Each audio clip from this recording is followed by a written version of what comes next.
These are the tools and materials you will need to build a cyborg ring. So we'll start with the materials. To start with, you'll need a set of PCBs.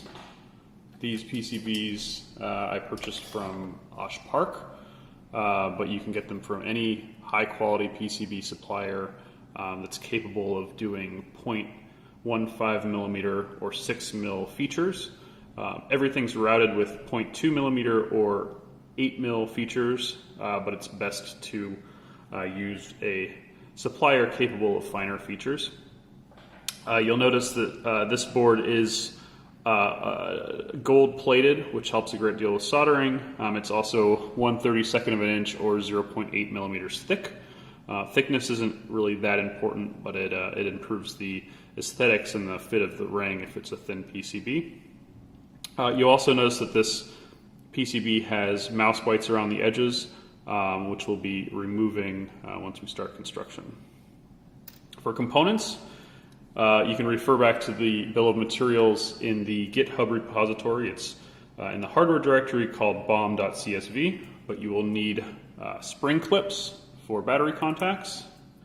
You will need a QFN version of the AT-Tiny 85. You could also use a 45 or a 25. The only real difference in for our case is program size.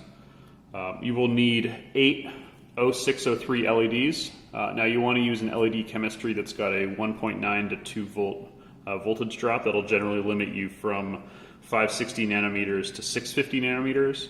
560 being kind of the classic lime green, whereas 650 is a deep red. So you can do red or orange or yellow or lime green. Once you start getting into true green, blue, or white, I believe those are indium gallium arsenide LEDs. They tend to have a 3 volt drop, and the batteries that we're using can't reliably produce that. So it may work, but not recommended. You'll need a single 0402 0.1 microfarad bypass capacitor.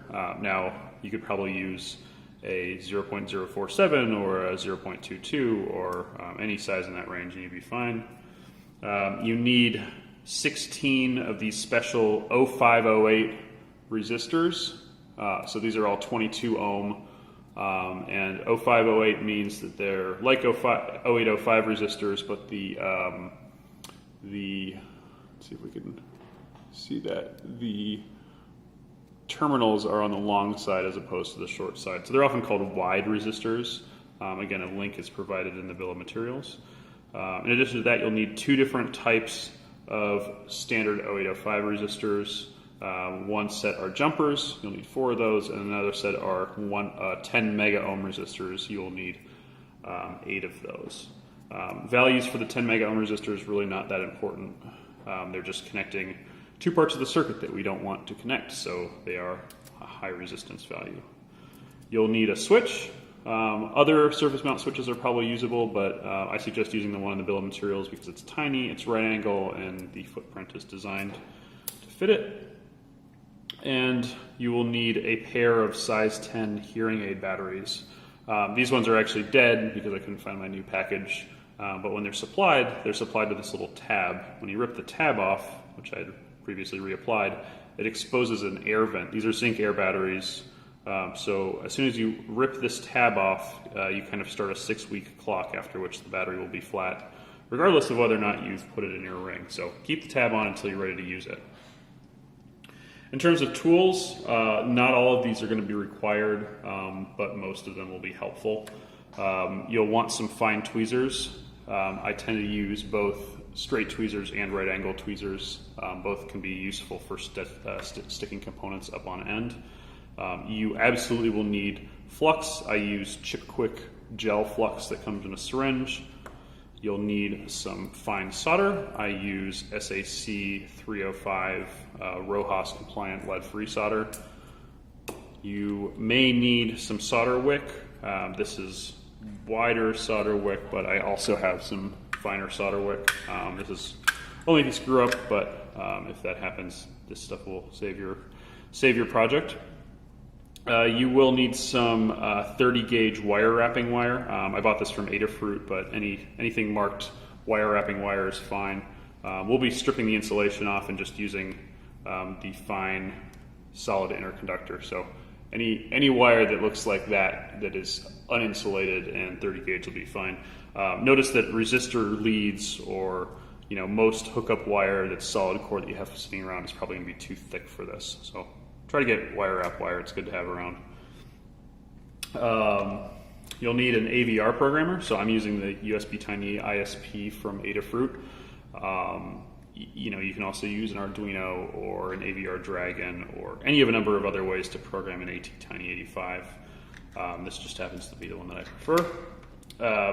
I have this silly little adapter that I built that basically converts the 6-pin ISP, runs it through some unnecessary light and sound effects, and then breaks it out into a screw terminal. So this will make it easy for me to tack wires on to the finished ring and then program it.